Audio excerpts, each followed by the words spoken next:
Hello there, ladies and gentlemen. Welcome to the Pen Venture YouTube channel. I'm your host, Emmy, and I have one of the best jobs ever, because I get to spend some time almost every single day surrounded by some of the most interesting writing instruments ever made in history, period. And the fountain pen that we have right here, which is the subject of this review, follows in those steps quite nicely. Today, I will showcase in a video review the Taccia Myiabi Maki-e Winter Breath.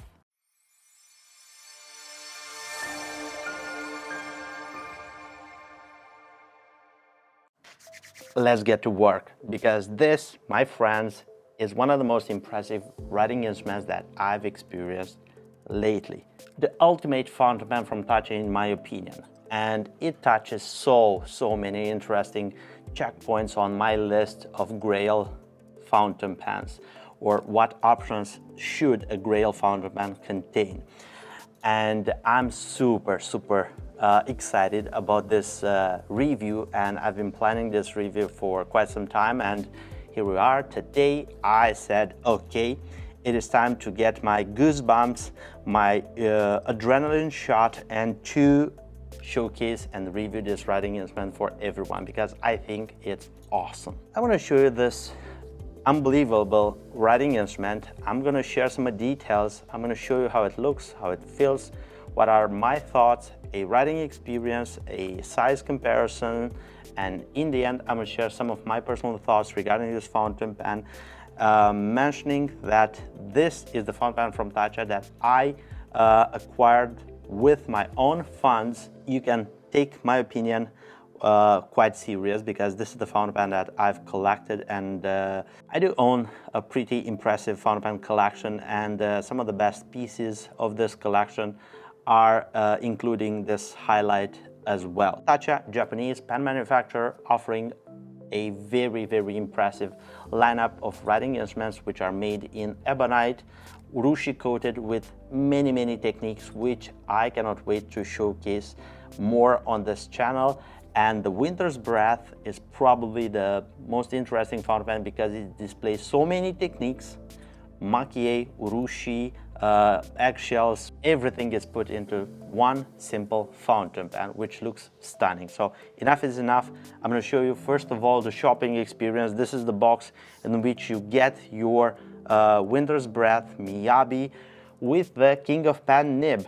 Just remember, because there is two versions of this fountain pen, and you can easily distinguish in between them, because this version has the painted clip, and the other one, which is using the 18 karat gold smaller nib, that has not the clip painted in this two-tone black and eggshells, that has a silver clip. Let me show you what you get when you order such a fountain pen. This is the cardboard sleeve of the box. This is how it looks, the fountain pen inside. It's quite a very light wood box, which protects the inside fountain pen very well. You have an ink. This is random with every single fountain pen. I got the Taccia, which I believe is black tea, and inside right here in this kimono we have the beautiful fountain pen, which is the Taccia Winter's Breath Myiabi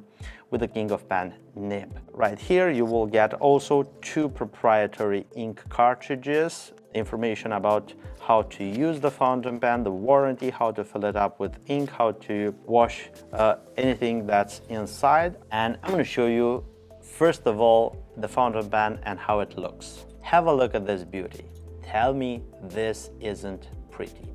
Very few writing instruments come close to the beauty of this impressive Winter's Breath. I really think Taccia hit a home run with this design and the looks of it, and I think this will be one of the most popular models of Taccia. Although it's quite expensive, it's high-end, it numbers a few techniques, and even one single technique, if you have it on an urushi fountain pen, a single color is something complicated, and it is art, and it is pretty. But when you have a number of these techniques showing, this is just out of this world. And I will try to do my best to showcase this fountain pen and to do it justly. Taccia chose to have this fountain pen made in ebonite because ebonite is the material which is used in order to be coated in urushi. Here we have on the white parts of the material, I believe is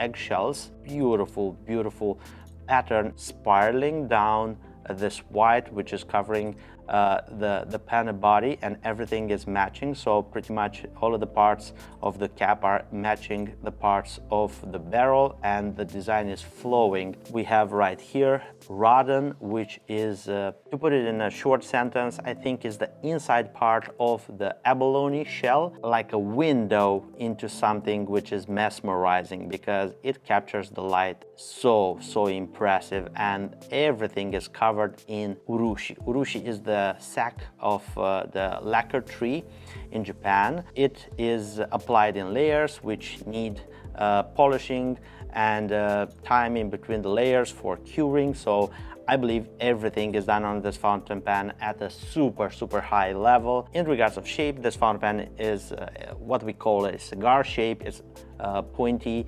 towards both ends. It is subtle, so we don't have any sharp edges. We do have a very flowing shape.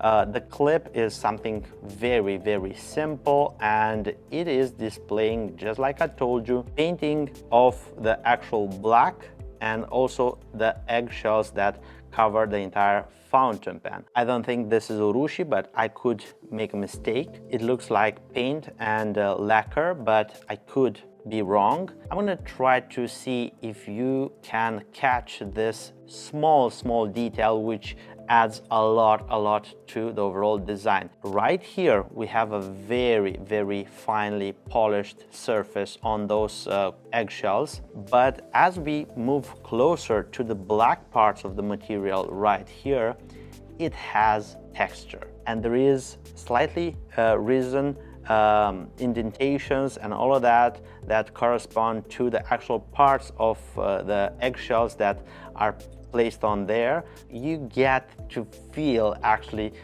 those eggshells, and this is more pronounced on the section of the fountain pen, but we will get to that in a few moments. Now let's uncap the fountain pen. It's a screw cap, 2 complete turns, and we uncap the fountain pen. Something that you need to be very careful when uncapping this fountain pen, and also I've seen that a lot of other fountain pens from Taccia have this system, is an inner cap which is spring-loaded in order to cover the nib and to keep it wet and not drying out. So I have a part right here. This is from a different fountain pen. This is actually what you will find inside that cap. So it will sit something like this in the cap. Once you introduce the nib, I'll try to demonstrate. This will form just like a hood all over the nib, and this spring will push the cap. So be very careful when uncapping this fountain pen, because this is all spring and it can throw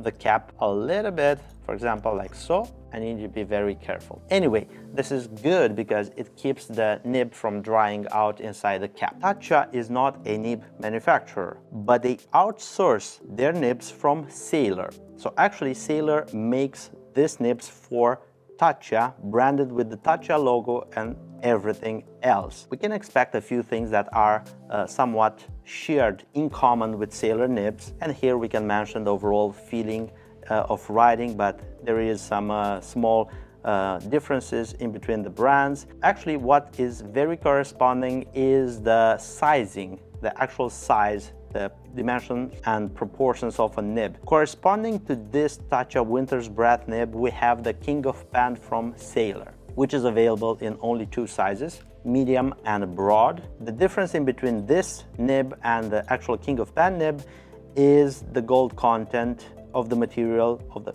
gold in which the nib is manufactured. Taccia, we have 18 karat gold. On the King of Pen, we have 21 karat gold. I've tested both nibs, and in my opinion, it's going to be shocking. Sit down, relax. This is better. At least for my riding style, and what do I think about this nib, I think this is better than the 21 karat Sailor gold nib. And I think this is a bold statement, and you should stay on this video a little bit. on my personal opinions, I will explain why do I think so. Taking a quick look at this, you can see a beautiful two-tone golden nib, big, nice, interesting, medium and broad. On my fountain pen, I have a medium. I tend to like a little bit more fine nibs. On the left shoulder, we can find the nib size engraved, medium. Turning the nib like so, we have an ABS plastic feed, which is the Sailor normal plastic feeder. This offers a very sweet and balanced ink flow, and I think the word that describes this nibs the best is balanced. Ergonomics. We have this section, which I believe is a little bit chunky, but considering the overall size of the fountain pen, this is quite comfortable. On the section, we have the same eggshells, and actually right here we can clearly see that there is a lot of indentations, and those eggshells are left unpolished, and they are covered by the urushi lacquer, and they are so pretty, and it adds a little bit of tingling sensation to the grip of the fountain pen, which I think is sweet. Right here on the back, the limited edition number, and this is a limited edition of 288 fountain pens, which I believe it's not so many, considering the beautiful material and the beautiful looks of this fountain pen and how it's designed. I think those are going to be sold out in a second. Here we have the cap threads and left untreated. If it was my design, I would consider covering them with urushi as well, but considering my experience with lacquer artists and all of that threads, it's a little bit more complicated because there is tolerances, there is a lot of things that can go wrong if you coat those threads with urushi. Anyway, let's leave them like so. We have the barrel of the fountain pen. The barrel sits right here at the thickest point and continues to taper in towards the end finial, which is pointy. Like I told you, this is a cigar fountain pen. No matter how you cap the fountain pen, you will always have everything aligning perfectly, and this very spiraling design of this fountain pen will completely align every single time that you cap the fountain pen. And this is very important because why not? I'm an OCD person and I love this feature.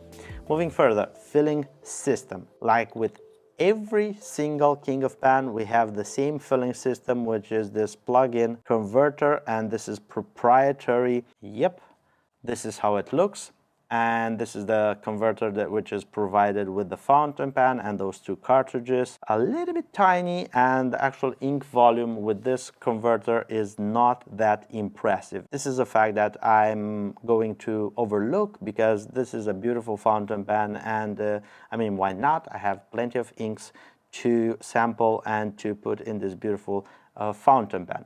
Right here we have a metal assembly which guards this converter. There is a small ink window. You can clearly see the piston of the cartridge converter moving up and down. And here we have an O-ring.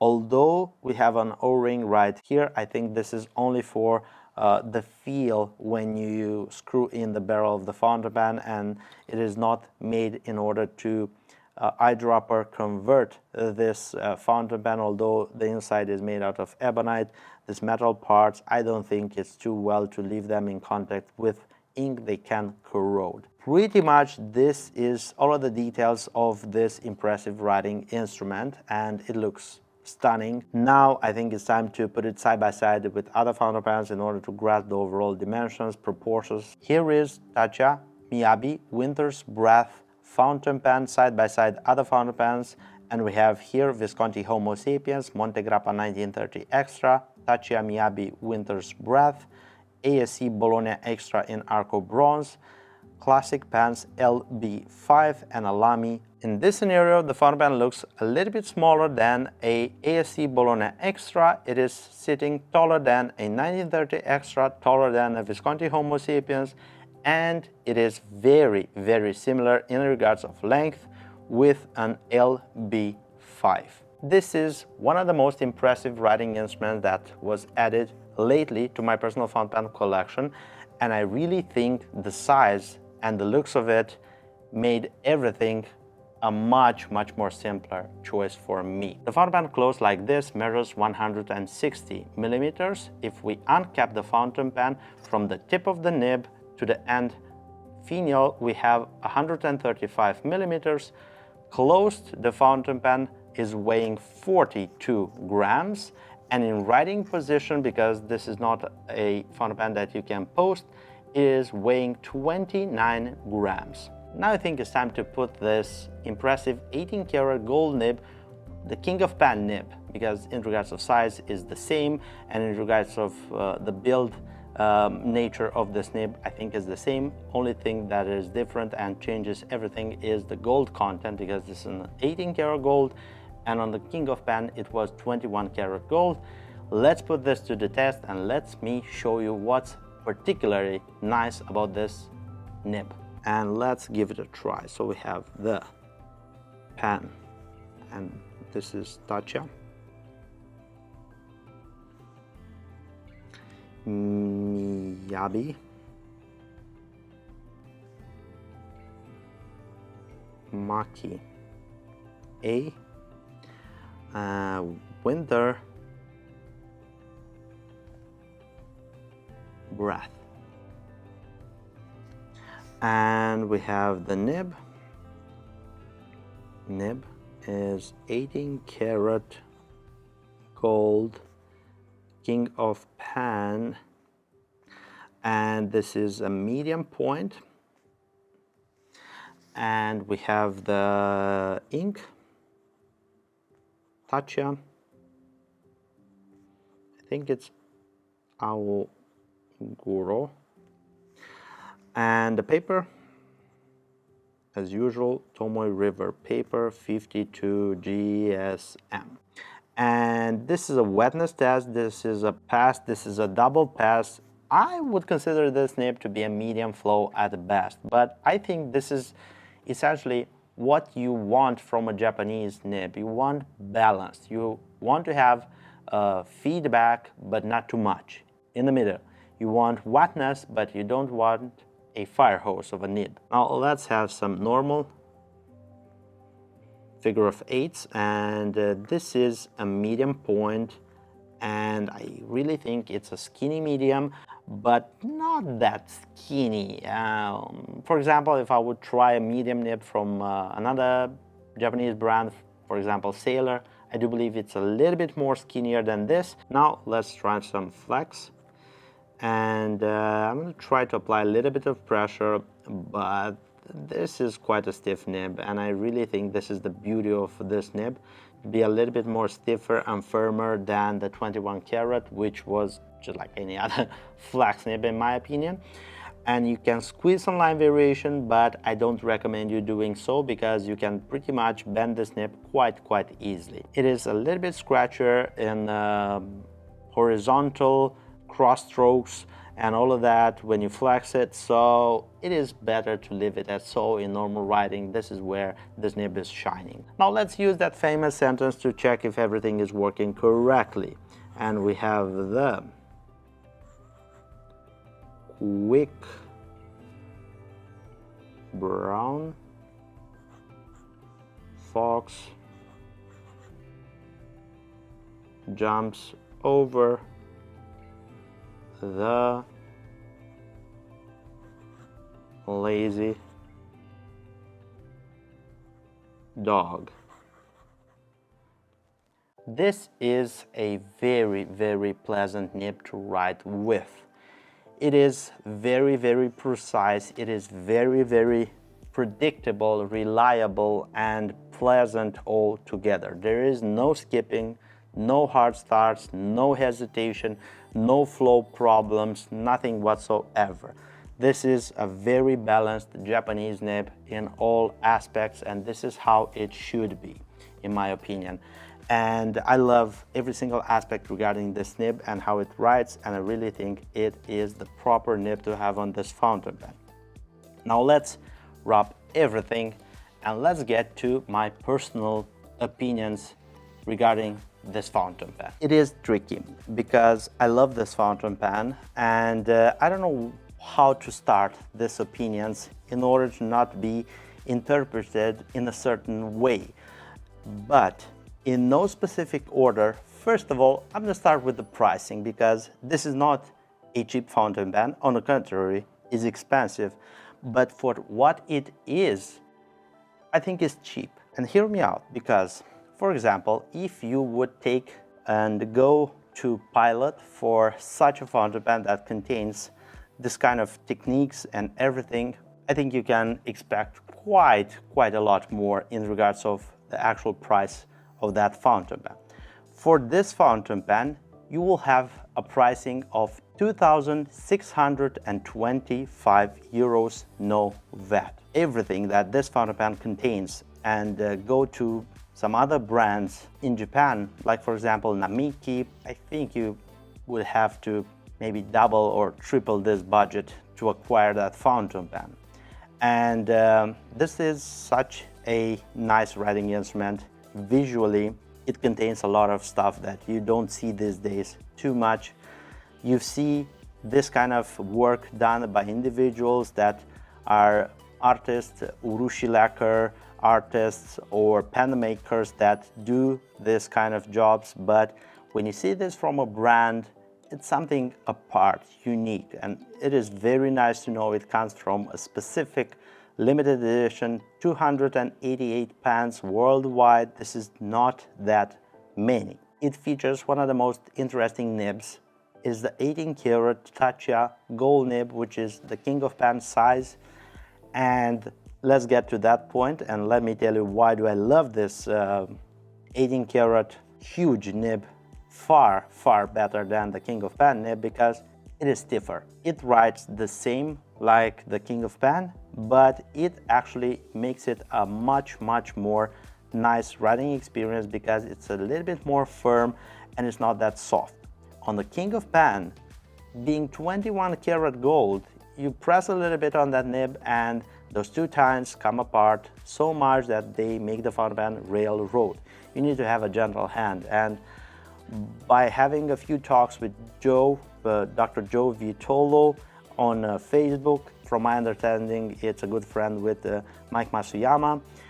Actually, the king of pen nibs are offered in medium and broad, because the finer points, for example, a fine on such a nib combined with the 21 karat gold makes it so softer that the nib is going to skip or actually railroad or not write at all, because that softer of a hand grip on that fountain pen actually can move those two tines far out, and it can break the capillary action. So I believe this medium nib is perfect for me, and it solves every single problem that I've encountered with the king of pen nib. Don't get me wrong, the medium point on the king of pen is brilliant as well, but you need to have a lot more softer touch, and you need to be gentle, and you need to not push that nib at all in order to get it to write very beautiful. On this one, I don't need to have that much of attention, and I can do my thing and write with it however I like. What don't I enjoy about this fountain pen that much is the actual way that these threads are not coated in urushi. They kind of break the overall line. If it's something that's not coated, it breaks the line in regards of design. The second thing will be the cap.